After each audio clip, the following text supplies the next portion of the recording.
the others. Let's talk about separating the family property after you graduate. You're still young. We wanted to discuss something else. Is there something inconvenient for you? Talk glanced around the room.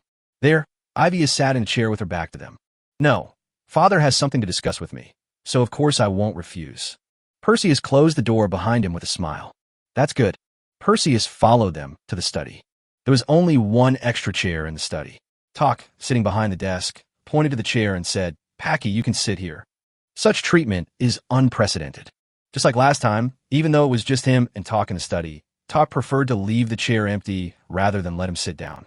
This time, not only could the couple's beloved pet, Gade, stand by the door, but Gina also stood next to Talk. Perseus did not refuse and calmly took his seat. Packy, you've been back for so long, and there seems to be something you've never mentioned to me or your mother, Talk said seriously. Your second brother told us that you've fallen in love in the capital? Perseus glanced at Gade, who shrank back and gave a forced smile. Yes, Perseus said. Talk lightly tapped the desk. How could you hide something this big? Don't you even care about your parents? That's right. Gina frowned as well. We're your parents, after all.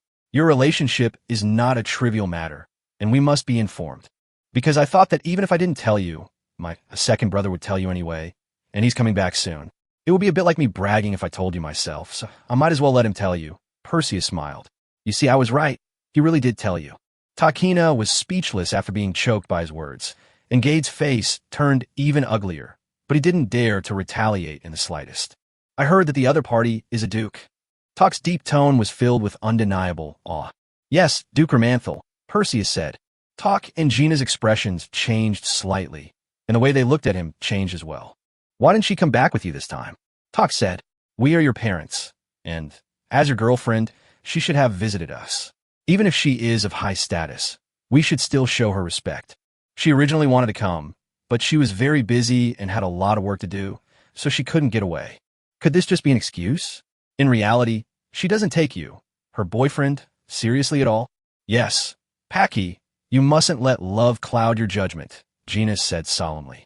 I've heard that people of that status treat relationships very casually. Maybe she's just playing around with you. Probably not, Perseus said calmly. Actually, your second brother had already thought of this, but even he has dispelled his doubts and believes in the relationship between me and her, so you don't need to worry too much. Gade cried out as if bitten by a snake. Father, Mother, I've already told you. Don't ask such unnecessary questions. They truly love each other. Seeing Gade's reaction, even the most foolish person would know that his precious son had already learned his lesson in this matter. Otherwise, he wouldn't have suddenly become like this. Perseus was not a concern to him. What Talk feared was Helen. At his level, he couldn't even imagine the other person's level. But those important figures all have one thing in common. They are capricious and can easily anger others without realizing it, and then they die without even knowing how they died. Talk knew that, given his status, even being Perseus's father was not enough to guarantee his safety. If they angered Helen, their whole family would suffer a fate worse than death. Packy, we were overthinking it. Please don't take offense. You know, your mother and I asked that question because we care about you and are afraid you'll suffer. Since your feelings for each other are genuine, that's wonderful. We sincerely wish you all the best. Thank you, Father. Perseus smiled. Talk sat up straight and remained silent for a moment. Packy, you should know what it means to be in a relationship with a duke, right? It means that as long as you don't do anything wrong, even if she chooses to break up with you in the end, she can give you some small benefits that will benefit you for the rest of your life. Now that you've achieved great success, haven't you thought about getting some benefits for your two older brothers? What benefits are you trying to gain? Perseus asked, puzzled. The benefits are, of course, there are benefits. The simplest way is to give them some money, but the more correct way is to put them in positions of real power. No matter how much money they have, it will eventually run out. But if they can get a position, they will never have to worry about anything for the rest of their lives. It's very simple to do, Talk said casually. You just need to say one sentence to your girlfriend. He sighed deeply again. Your mother and I are old, and this is how our lives will be. Our only dream is to see you three brothers make something of yourselves. Now that you are better, if we can also help your two older brothers get better, we will die without regrets. Perseus remained silent. Packy, we just want to plead with your girlfriend on behalf of your two brothers. Even if she doesn't agree, we won't blame you. This shouldn't be considered putting you in a difficult position, right? Talk said, frowning. It's not difficult at all, is it? Just like you said, It's just a matter of saying one sentence. Perseus smiled. So you're saying you agree? Gina was overjoyed. It would be easy to agree, but I'm worried that doing so would deprive my eldest and second eldest brothers of their right to strive independently. How about this? Don't just ask me, ask my eldest and second eldest brothers as well. As long as they don't mind, I can help them. After all, we're family. Depriving someone of the right to strive independently? If you can succeed without striving, what fool would refuse out of politeness? Gina looked at Perseus with disdain, but only pretended to. Gade, did you hear what your brother said? Don't you mind that he deprived you of your right to strive for your own destiny? I mind, Gade said, his face pale. Gina was stunned, then dumbfounded. But it wasn't you just now. Mother, Gade said hastily. Talk slammed his hand on the table, his face dark and menacing. Perseus, what have you done to your second brother? How could he be so afraid of you? Father, you have really wronged me. I did nothing. Perseus shrugged. Then how do you explain his unusual attitude towards you? This involves a painful memory for my second brother. I'm a witness to this whole affair. He probably remembered that incident as soon as he saw me, which is why he's acting so strangely. Sigh, I'm at my wit's end. Gade, what exactly happened to you in the capital? Talk asked. Gina looked at Gade with a worried expression. Gade's face flushed red and then paled, his expression gradually turning ferocious, his neck turning bright red. Don't ask. It's nothing serious. I don't want to talk about it. Then he frantically opened the door and fled in panic. Talk and Gina were completely dumbfounded and had no idea what to do next. Father, Mother, you should discuss with my elder brothers what you want me to do before coming to me. I'll take my leave now. Perseus got up and walked toward the door. Who gave you permission to leave without my permission? Talk, completely bewildered, instinctively flew into a rage. He had assumed that Perseus would apologize and beg for forgiveness, as has happened before. However, Perseus simply turned to look at him, a faint smile on his face. Father, I said I'm leaving. Do you have any further instructions? Talk didn't dare utter a single word. Just a moment ago, his heart felt as if it had been squeezed hard by a cold, large hand. Even though it didn't burst, it felt icy cold and excruciatingly painful. Father, I only wanted to interact with you in the same way as before, so I didn't make a fuss. But you don't seem to appreciate my good intentions and insist on exposing me. Since that's the case, I can only ask you to change your attitude towards me. Perseus casually tossed a fireball, which grazed Talk's head and struck the bookshelf behind him, setting the bookshelf and its contents ablaze. Talk and Gina were immediately terrified, as if they had seen a ghost, and stared at Perseus in disbelief. Talk could even smell the burnt smell of the fireballs brushing against his hair. The fire was completely under control. It burned fiercely right in front of them, yet it did not harm them in the slightest. So the two of them didn't run away, but stood by the flames, staring blankly at everything. From today onwards, you will wash your own dishes and carry your own suitcases.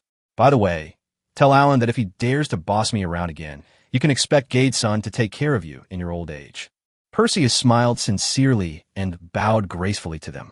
Then, Perseus left the study. Chapter 120, setting a scene for Alan. Perseus went to Gade's room. The door was closed and locked from the inside, but that wasn't a problem for him at all. In a split second, the door opened. Gade lay face down on the bed, covering his head with a blanket, trembling uncontrollably. Hearing him enter, Gade turned around and saw it was him. The look of fear on his face was enough to scare even a ghost to death. Gade himself was almost scared out of his wits. Second brother, you still seem to be holding a grudge about what happened last time. Why do you have to act so afraid of me? It has caused father and mother to misunderstand, which is really putting me in a difficult position. Perseus sat casually in the chair, shaking his head and sighing. No, I didn't. Gade stammered, unable to utter a complete sentence. Don't be afraid. Don't worry. I didn't mean to blame you. Perseus smiled. I told them about your affair with the Duchess, but I only told them. Who knew they would be so bewitched? It's not my fault. It's not my fault. Second brother, what do you mean by this? I already said I didn't mean to blame you. Perseus said, my affair with Helen is not a secret. Many people know about it. It's perfectly normal for you to tell them. It's also normal for them to make those demands of me. There's nothing we can do. Humans are just that greedy. In pursuit of profit, sometimes they can be shameless and even risk their own lives. Perseus, my good brother. Gade's eyes were empty with fear. I know I used to always make things difficult for you and did a lot of things that hurt you, but I really repent now. I am well aware of the difference between us now. I will not ask for trouble. Even if you don't believe in my character, please believe in my wisdom. He, of course, who in an entire parent family doesn't know you're incredibly intelligent. Perseus smiled. I told you I wouldn't hold those old grudges against you. Even if you don't believe in my magnanimity, you should believe in my current status and position. I'm someone you can't afford to offend anymore, because I'm not only a duke's boyfriend, but also His Majesty's appointed official in charge of selecting a bride. If I were to argue with you about such trivial matters, what do you think those two would think of me? Yes. This really struck a chord with Gade. To you, I'm nothing but a pile of stinking dog shit. Of course you won't hold it against me. Ha. Don't say that. But if it puts your mind at ease, then it's fine. Gade got out of bed and knelt on one knee in front of Perseus. Perseus, to make up for my past mistakes, I am willing to be your most obedient hound. I will do whatever you ask without question. Second brother, you should get up. You're making me feel really uncomfortable. Perseus used magic to easily help Gade up. Gade was dumbfounded. What? Surprised? Perseus smiled. Gade nodded and then shook his head, sitting meekly on the bed. Second brother, you really don't need to worry that I'll make things difficult for you. In a few days, I'll be leaving this family. You know, Alan has never been able to tolerate us, and father and mother don't really care whether I live or die. Of course, even if they didn't kick me out, I would have left on my own. So it might be very difficult for you and me to see each other again in the future, Perseus said sincerely. Gade nodded, his face darkening. That Alan guy is a real jerk. He's just a little older than us, yet he acts all high and mighty. I wanted to teach him a lesson for ages. Perseus became interested. Tell me, how do you plan to teach him a lesson? With his father and mother protecting him, I can't easily touch him. I originally planned to make a move on Alan after they passed away. Tisk, that'll be a long wait, unless... Perseus said, it seems you're not really keen on teaching Alan a lesson.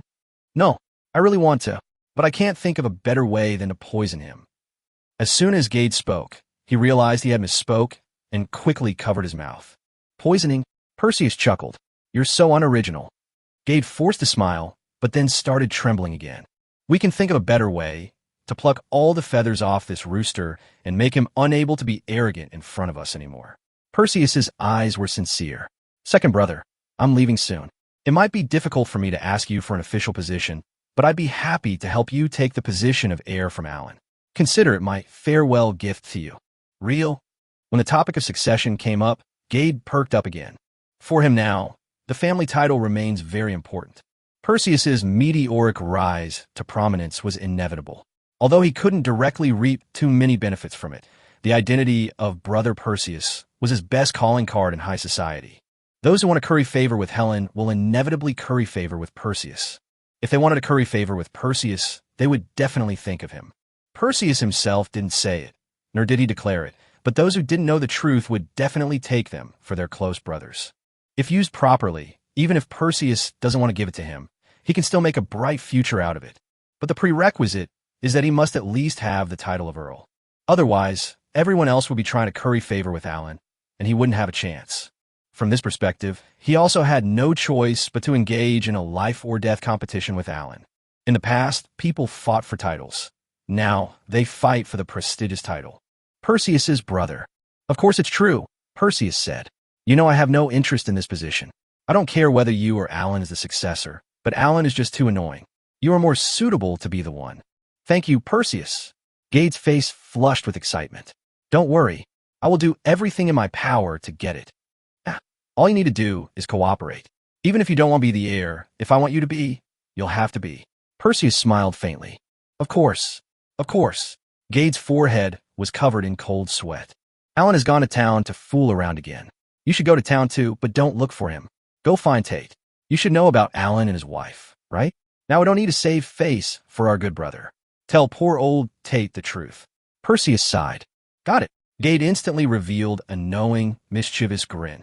Go quickly, but be careful with the time. Talk to Tate after Alan has left. You want Tate to intercept and kill him on the way? Second brother, what did I just say? Perseus asked expressionlessly. I'm so sorry. I'll go right away. Gade ran away immediately.